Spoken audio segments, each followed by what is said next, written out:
안녕하세요. 맑고 싱그러운 세상 헌법소대 곽여호수아입니다. 오늘 드릴 말씀은 이 원점 타격법이 어떻게 이 반란을 일으킨 법조사조직을 해체하고 대통령을 구할 수 있느냐에 대한 좀 더 자세한 말씀을 드리고자 이 자리에 시간을 마련했습니다. 차분히 들어보시면 이것 외에는 대통령과 이 나라의 법과 질서를 지킬 수 다른 방법은 없다는 것을 아시게 될 것입니다. 자, 저희에게 지금까지 4번의 기회가 주어져 있습니다. 앞에 3개는 이미 지나갔고 이제 마지막 4번째 기회를 맞이하고 갖고 있는데 사실 처음에 작년 2016년 11월 17일 날 제가 헌법 84조를 깨고 대통령을 찍어대던 김순환 검찰총장을 직접 고소, 반역죄, 반란, 내란 선동, 여론유도, 여성 대통령 능력죄로 직접 고소했을 때 그때 사실 한 번의 기회가 있었습니다. 그런데 그때는 뭐 많은 분들에게 이렇게 알리지 못했고 다만 그 프라자 호텔 앞쪽에서 한 3천여 분의 또 추가 고소를 받고 추소 고발을 이렇게 받았습니다. 그래서 그 후에 이제 그런 일을 했는데 사실 지금 이렇게 1년이 지나고서 보니까 당시에 많은 분들이 아셨다고 하더라도 아마 잘 믿지 않으셨을 겁니다. 그랬을 것 같습니다. 왜냐하면 지금처럼 이렇게 1년이 지나서 모든 우리 박근혜 대통령께서 이렇게 억울하게 당한 것을 검사 판사놈들의 반란에 의해서 당한 것을 지금은 알고서도 뭐 별로 어쩌지를 못하고 계시는 걸 보면 참 그 당시에 이렇게 아셨다고 해도 아마 잘 믿지 않으셨을 거였다는 것을 이제 제가 생각이 듭니다. 그 다음에 그때 한 번 기회가 있었고 두 번째 기회가 2017년 3월 10일입니다. 3월 10일 탄핵 이후에 제가 이 법조사 조직에 대해서 아주 이렇게 문서를 마련해 가지고 공개적으로 우리 대통령 한 달 안에 청와대 복귀하실 수 있다고 장담을 드렸는데 그때 이렇게 장담드린 이유가 바로 이 법조사 조직에 대한 반란 고발이었습니다. 법적인 증거와 또 그들의 그 반란 행동 이렇게 알렸는데 하여튼 그때 조회수는 굉장히 많이 보셨습니다. 한 40만 정도 조회가 됐는데 청와대 안 들어간 것만 기억을 하시고 사실 그 조건을 많이 간과하셨어요. 조건이 뭐였냐 하면 그 당시에 제가 뭐 이렇게 이거 다시 또 한번 보여드리는데 이 문서 이렇게 보여드리면서 이 법조사 조직이 반란을 일으킨 거니까 이것을 많이 알리시라고 핸드폰 속에 있는 친구분들한테 알리시라고 그랬는데 그 부분은 좀 소홀히 됐던 것 같습니다. 그래서 이렇게 두 번째 기회를 또 놓치게 됩니다. 또 세 번째 기회가 17년 5월 9일 이 대선 때 있었습니다. 그 전까지 제가 선거 치르기 전에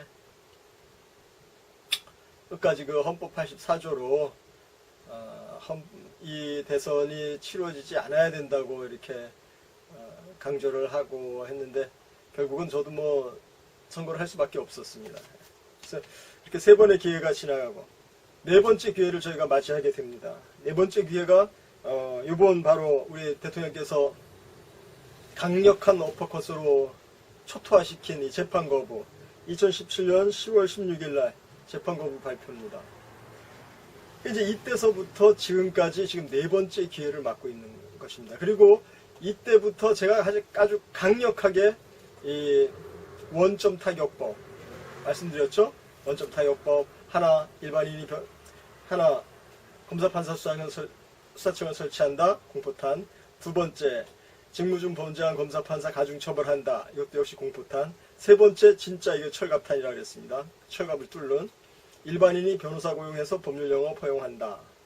이렇게 해서 이 세 가지를 원점 타격법으로 해서 말씀을 드렸는데, 또 이것도 또한 그렇게 많이 알려지지 않는 것 같습니다. 이것은 정말 그 김정은의 지하 벙커를 뚫는 그 타우루스 미사일처럼 딱 한 방이면 그냥 가는 겁니다. 이 검사, 판사, 사조직 완전히 파괴를 시키는 겁니다. 그래서 이제 거기에 대해서 어떻게 일반인이 변호사 고용해서 법률 영업 허용하라 하고 외치기만 해도 박근혜 대통령 석방되고 또 더 나아가서 복권까지 가능하느냐 하면 그 이야기를 좀 자세히 드릴까 합니다. 이거 지났네요. 일반인이 변호사 고용해서 법률 영업 허용하라 이렇게 하면 진저리를 칩니다. 이 검사, 판사, 이 쥐새끼들이 쥐새끼 반란을 일으켰으니 쥐새끼보다 더하죠. 이 사조직 무리들 단 300놈밖에 안 됩니다. 좌파 한 100여 명, 우파 핵심을 말씀드린 겁니다. 우파 한 200놈. 이들이 이렇게 반란의 주 세력이고 주 지휘부라는 거죠. 그럼 이들이 수십 년 동안 이렇게 탱크의 장갑처럼 이렇게 아주 무쇠 장갑을 사실은 두르고 있어 왔습니다. 근데 이런 것이 이 일반인이 변호사 고용해서 법률 영업 허용한다 하는 이 말 자체가, 그 문장 자체가 이들의 이 철갑을 갖다가 무너뜨리는 것입니다. 이것을 그냥 자꾸 말만 하시고 국회에 입법이 되지 않았다고 하더라도 말로만 자꾸 하셔도 이들의 철갑은 무너져 내립니다. 흘러내립니다. 녹아서 멜트다운이라고 그러죠. 흘러내립니다. 자, 이 특권의식, 권한 남용의 이 장벽이 그렇게 흘러내려 수십 년 쳐온 이들의 그 결국이 반란으로 나타난 겁니다. 이들이 부정부패를 치다 못해서 마지막에 정권 탈취라는 이런 반란을 일으키는, 우리 박근혜 대통령께서 법조인들을 얼마나 중시하고 귀하게 여겼습니까? 그런데도 불구하고 이런 일을 만드는 이들을 제어하지 않으면 이 나라의 미래가 없습니다. 거기에다가 한술 더 떠서 이 쥐새끼, 이 법조 사조직 이 쥐새끼들이 언론하고 야합을 했다는 거야. 언론은 늘 키우던 개화랑 같습니다. 말 잘 듣는 개, 던져주는 먹이만 먹는 개와 조금도 다름이 없습니다. 이것이 바로 한국 언론의 현실입니다. 그래서 이런 일이 생겨난 겁니다. 이들이 바로 이 법조 사조직이고 좌파 우파 하나씩 다 있다는 말씀을 계속 드렸습니다. 이 법조 사조직의 이 철갑이 일반인이 변호사 고용해서 법률 영업 허용한다 하는 그 문장 하나에 멜트다운이 된다는 것입니다. 실제로 이들이 개거품을 뭅니다. 이 법안이 2008년 9월 달인가 기획재정부에서 발표를 했는데요. 9시 뉴스에 하루 이틀 3일 나가더니만 그 다음서부터 자취를 감췄어요. 한 달 뒤에 이렇게 뉴스에 납니다. 그 법안은 없던 걸로 한다. 그리고 나머지 법안이 이제 서비스 선진화 방안이라고 해가지고 나머지가 아직까지도 계류가 되고 있습니다. 지금 정부가 3개가 흘러가고 있는데 이 국회에 지금 아마 상정이 되어 있을 거예요. 그 일반인이 변호사 고용해서 법률 영업 허용한다 하는 이 법이 빠진 상태로. 네. 그러니까 핵심은 빼고 엔진 없는 자동차와 같은 그 법안이 지금 이렇게 흘러다니는 거죠. 그래서 이제 이 법안이 이렇게 중요한 우리 대한민국 국민과 이 국가의 어마어마한 변화를 일으킬 중요한 법안인데 이 법조 사조직들만 거품을 문대는 겁니다. 까무러치려고 그러고 아마 자살하는 놈들도 있을 것입니다. 왜냐하면 수십 년간 범죄를 저지르고 남의 생명과 국민의 생명과 재산을 빼앗고 수십 년 동안 남대문이 불탄 거, 네, 그것도 사실은 판사놈이 억울하게 그 채노인을 8개월을 깜빵을 보내서 이 노인네가 그 억울함을 어디다 토할 데가 없으니까 그 남대문 국보에다가 그렇게 일을 한 것입니다. 그래서 잘했다고 말하는 것이 아닙니다. 그러한 그 일을 하면서까지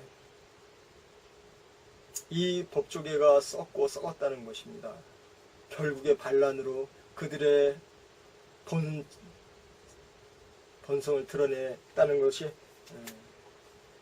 오늘의 현실인 것입니다.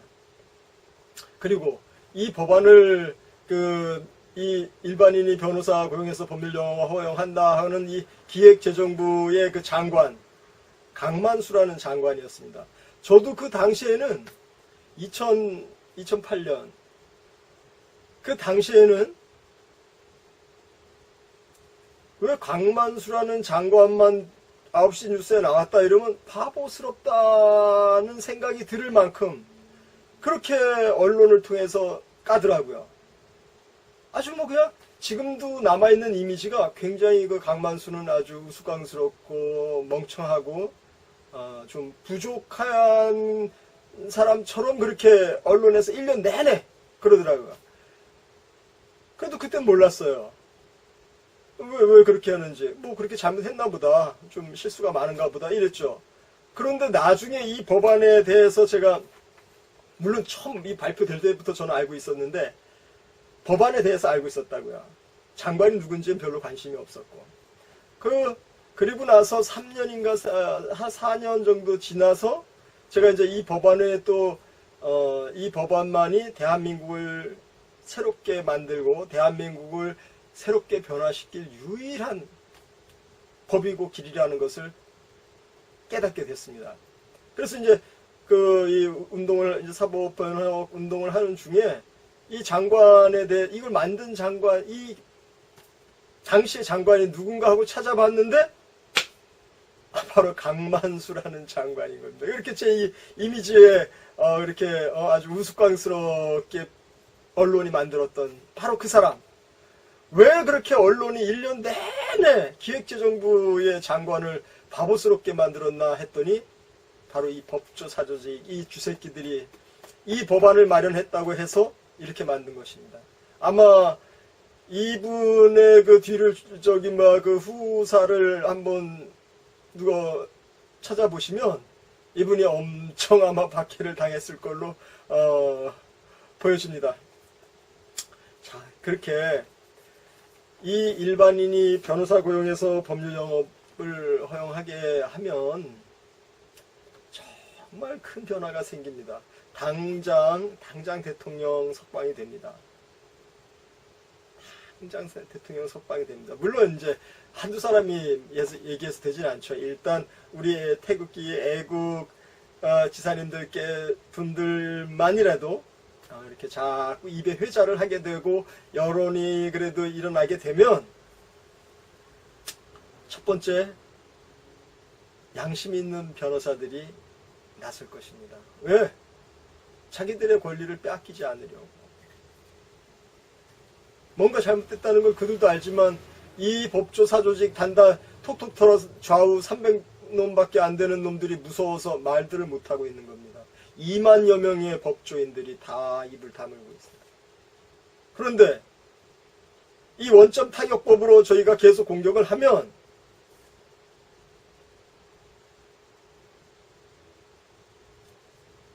양식 있는 이 법조인들이 스스로 헌법 84조 깬 것에 대해서 사과를 하고 돌이킬 것입니다. 또 그래야 그들이 사는 길이고 그들이 그렇게 해야지만 법조인이라는 소리를 들을 수 있는 것입니다. 그 다음에는 이제 시장 경제에 맡겨두시면 됩니다. 일단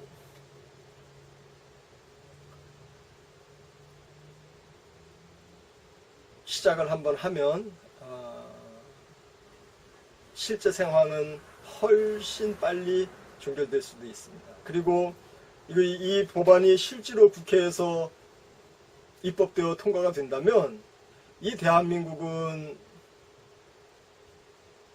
아주 초스피드로 선진 강국으로 진입될 것입니다. 그래서 모든 분야가 각 분야에 처져 있는 그 장벽들, 이 법조사 조직이 쳐들은 그 철갑 장벽을 자기들만 치고 있는 게 아닙니다. 그들을 따르던 언론인들한테도 쳐주죠. 보호막으로. 그러니까 언론인들이 거짓말 마음껏 하는 겁니다. 거짓 보도 마음껏 해서 우리 국민들을 현혹시키고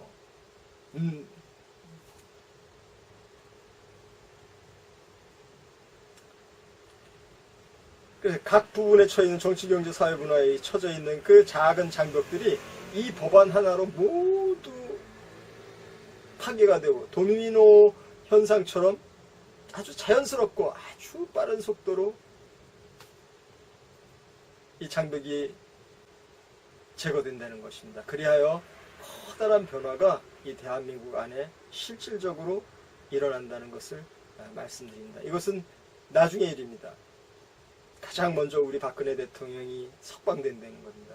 왜냐하면 이 법조사조직의 핵심부에다가 앙커버스트 타우루스를 쏴대는 거하고 똑같기 때문입니다.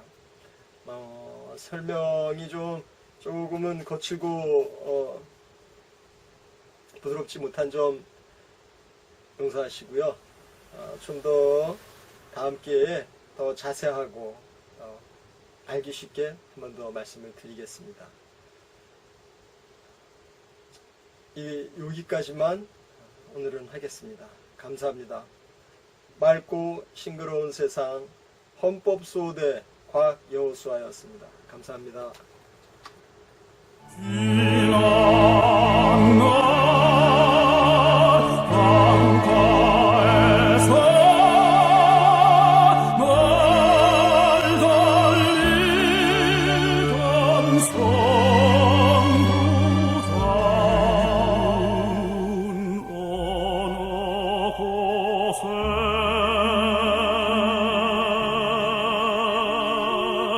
Go